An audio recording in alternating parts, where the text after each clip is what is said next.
Beberapa ayat dari 9 ayat itu, misalnya kita kaji surat An-Naml, surat ke-27 ayat 69. Di dalam ayat ini Allah berfirman, "Qul," katakanlah wahai Muhammad, "siru fil ardi." Ya, siru itu fi'lul amri, kata kerja perintah, bentuk jamak. Siru, berpergianlah kamu semua. Fil ardi, di bumi. Fanzuru, perhatikanlah oleh kamu. Kaifakana, bagaimana akibatul mujrimin, kesudahan atau akhir dari kehidupan orang-orang yang berbuat dosa. Jadi kita disuruh berjalan mengembara. Salah satunya kita disuruh melihat bagaimana kesudahan kehidupan dari orang-orang yang banyak berbuat dosa. Ini misalnya kita ke Palestina. Di situ ada satu danau yang baunya anyir sampai sekarang. Itulah tempat di mana kaum Gomorrah, kaum Sodom dulu bertempat tinggal sebelum Allah mengazab mereka. Jadi kita bisa lihat bagaimana nasib al-mujrimun, nasib para pendosa.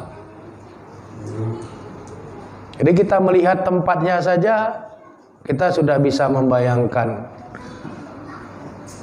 Begitulah akhir dari kehidupan orang-orang yang banyak berbuat dosa.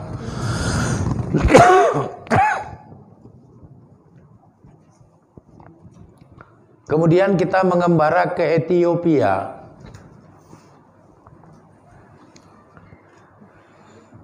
Ke negeri Habasyah. Ke negeri Najasyi. Satu negeri yang berabad-abad di masa yang lampau sangat subur. Air mengalir tanpa batas. Pohon-pohonnya banyak, subur, satwanya banyak, bervariasi. Tapi kalau kita lihat Ethiopia hari ini, yang ada adalah padang pasir gurun yang gersang, yang buminya tidak mau mengeluarkan air, langitnya tidak mau menjatuhkan hujan. Kenapa? Karena dari umat yang taat menjadi al-mujrimun, umat pendosa. Allah murka, maka jatuhlah azab Allah kepada mereka dalam bentuk penderitaan yang berkepanjangan seperti itu. Jadi fanzuru, perhatikanlah oleh kamu, kaifakana, bagaimana akibatul mujrimin, kesudahan atau akhir dari orang-orang yang berbuat dosa itu. Pergi saksikanlah itu.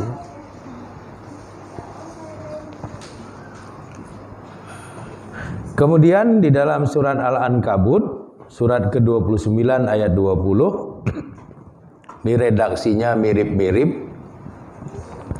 Qul, katakanlah wahai Muhammad, siru fil ardi, berjalanlah kamu sekalian di bumi. Fanzuru, maka perhatikanlah oleh kamu, kaifa bada'al khalqa, bagaimana Allah memulai penciptaan makhluk. Sumallahu yunsi'un nas'ata al-akhirah. Kemudian Allah menjadikan kejadian yang akhir.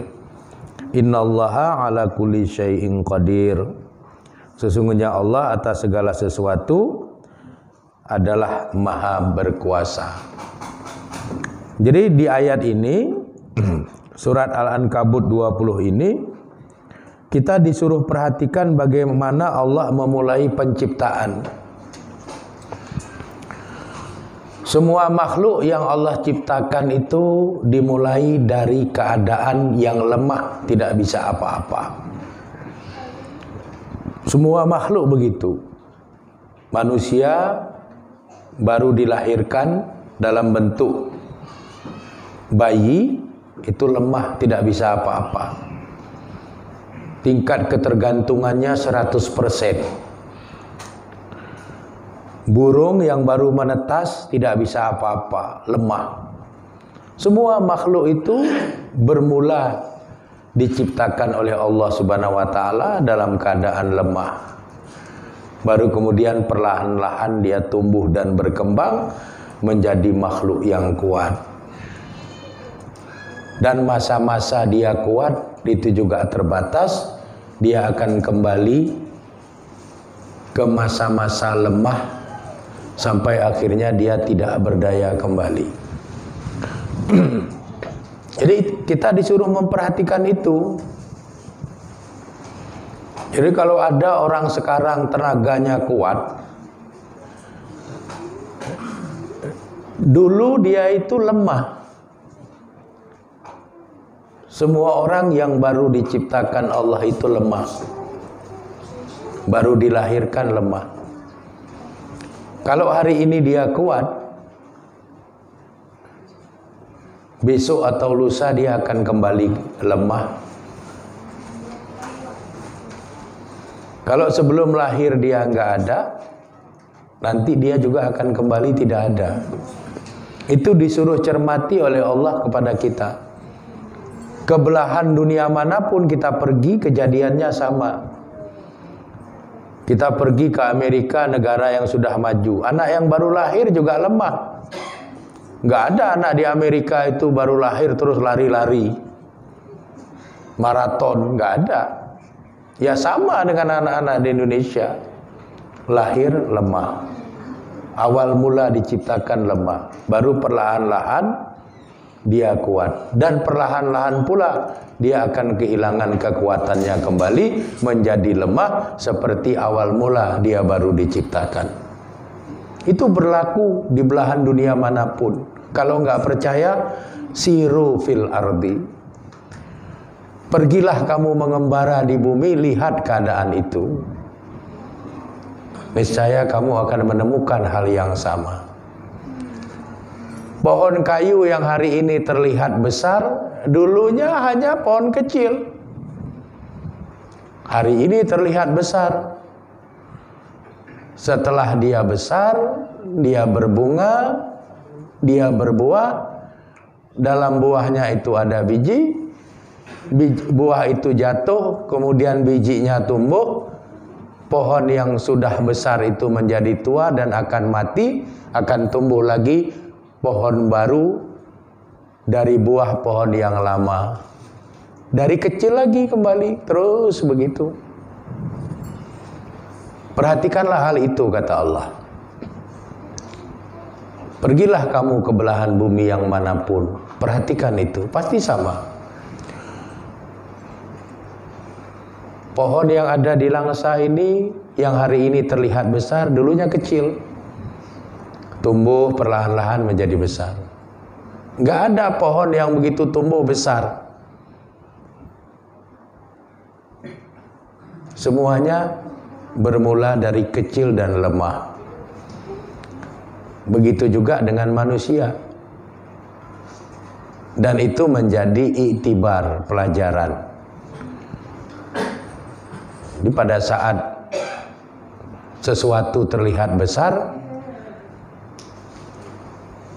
ada orang melihatnya itu sebagai satu kebanggaan, tapi ada orang yang memandangnya dengan penuh kekhawatiran.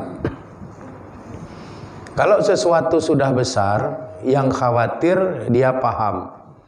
Karena kalau sudah besar pasti akan kembali melemah dan akhirnya musnah.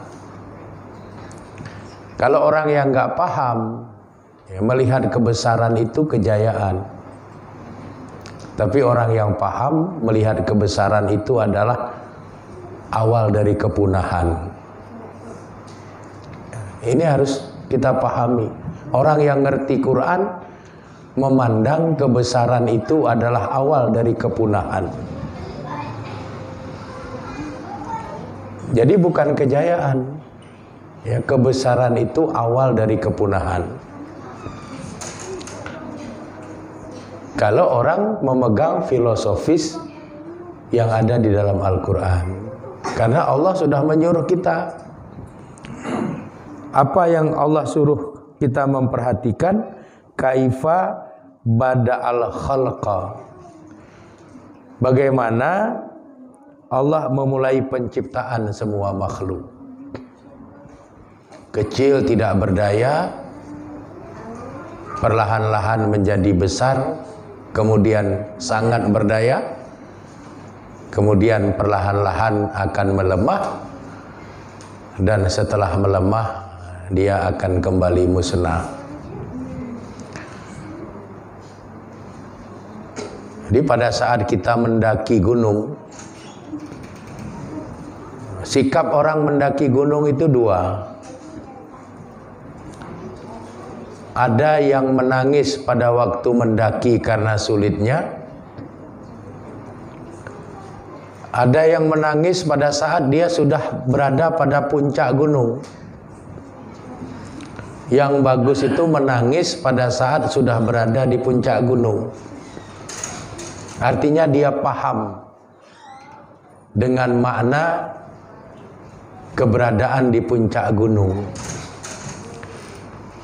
Artinya kalau sudah di puncak itu akan turun.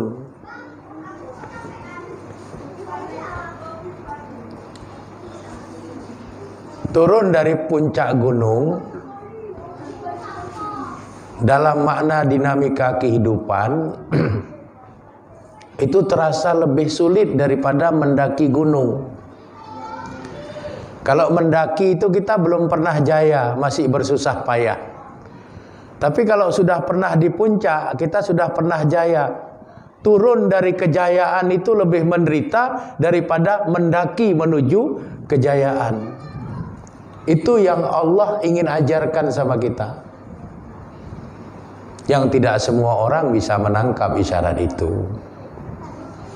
Jadi orang yang paham dengan isyarat Allah, pada saat dia berada pada puncak kejayaannya, dia menangis. Karena tidak ada yang bisa bertahan lama di puncak kejayaan itu. Pasti dia akan turun dan akan punah.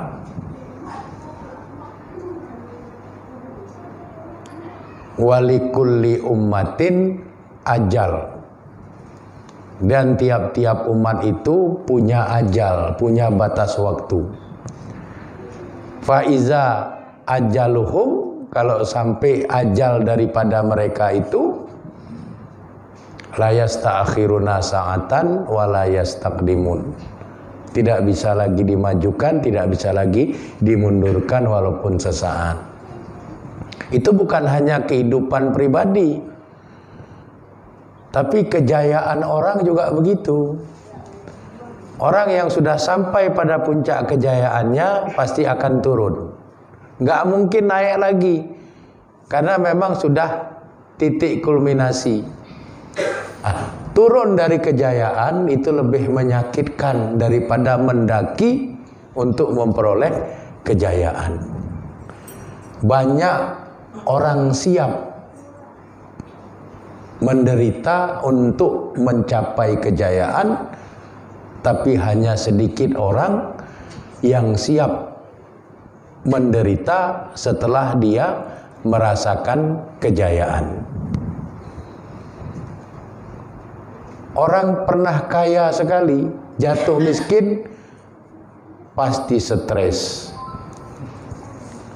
Tapi kalau orang miskin jadi orang kaya, nggak pernah stres dia. Yang stres itu kan kalau kaya kali tiba-tiba bawa beca. Biasanya Lamborghini 14 miliar. Tiba-tiba bawa becak dayung. Stres dia. Nggak siap dia turun dari kejayaannya itu. Ini oleh Allah sudah diberikan isyarat. Kita harus bisa menangkap hal-hal begitu di dalam hidup. Maka banyaklah berjalan. Lihatlah dinamika kehidupan banyak bangsa, banyak orang, banyak suku-suku. Ada yang begitu besar, megah, jaya, terus punah. Dan Islam mengalami masa-masa itu. Ini kalau kita pergi ke Andalus, ke Spanyol, kemegahan Islam itu sampai ke Perancis Selatan,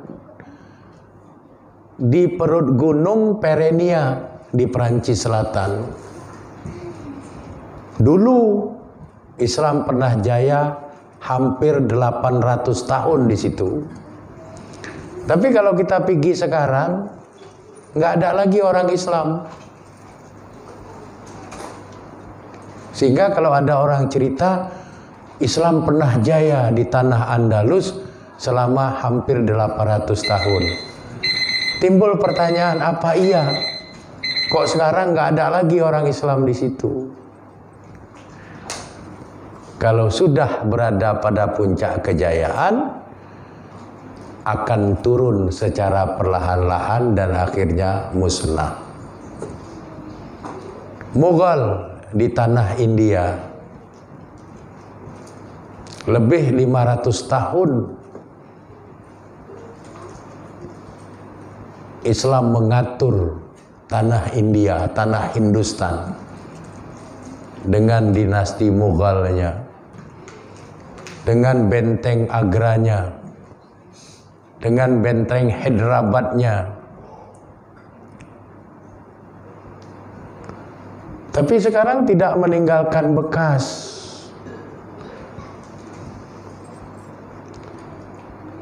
Jadi begitu masa puncaknya habis, dia akan kembali turun ke masa-masa kelemahannya, lalu akan musnah. Orang juga begitu. Begitu dia sukses, dia harus menangis.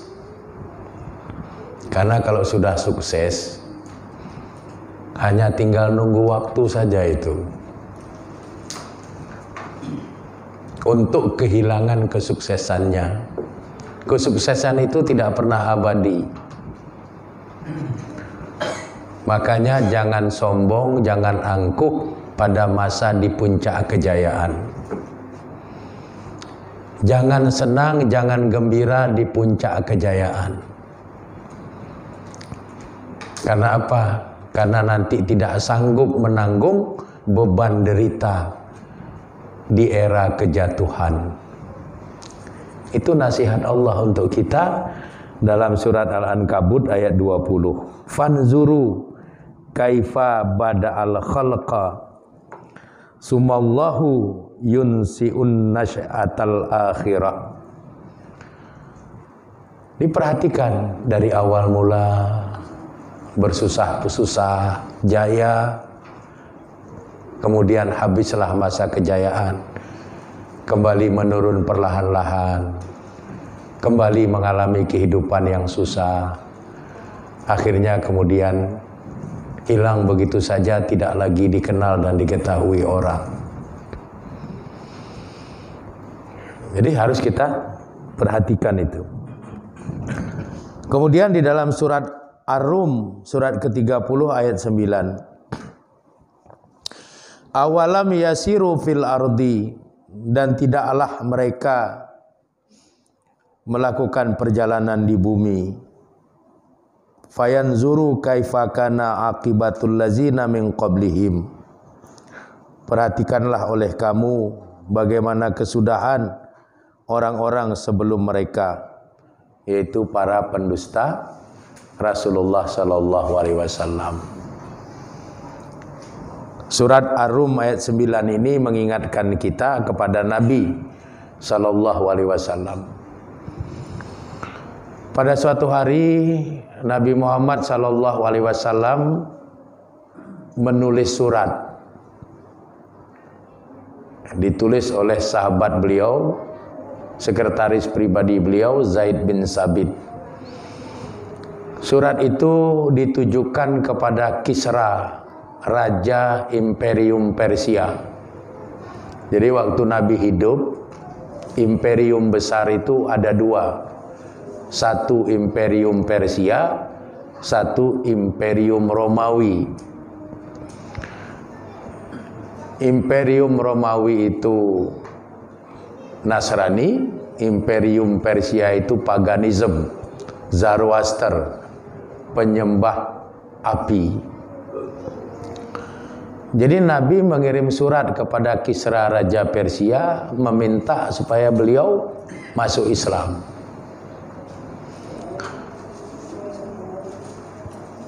Setelah surat sampai ke tangan Kisra Raja Persia, Kisra membaca surat bahwa Nabi minta supaya dia masuk Islam. Bagaimana Kisra mensikapi? Kisra merobek-robek surat yang diantar oleh utusan Nabi itu. Maka pulanglah utusan Nabi itu kembali ke Madinah, lalu melaporkan kejadian itu kepada Nabi. Nabi tanya, berita apa yang disampaikan oleh Kisra atas surat saya? Sahabat menjawab, surat Rasulullah dirobek-robek sama Kisra.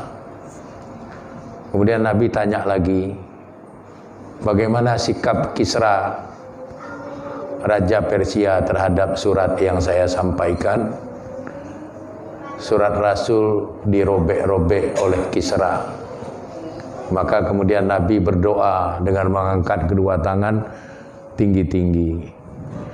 Doanya itu, ya Allah, cabik-cabiklah kekuasaan Kisra sebagaimana dia merobek-robek surat yang aku sampaikan kepadanya. Hanya dalam waktu 3 bulan runtuhlah Imperium Persia, tercabik-cabiklah kekuasaan Kisra. Itulah pelajaran yang perlu kita ambil.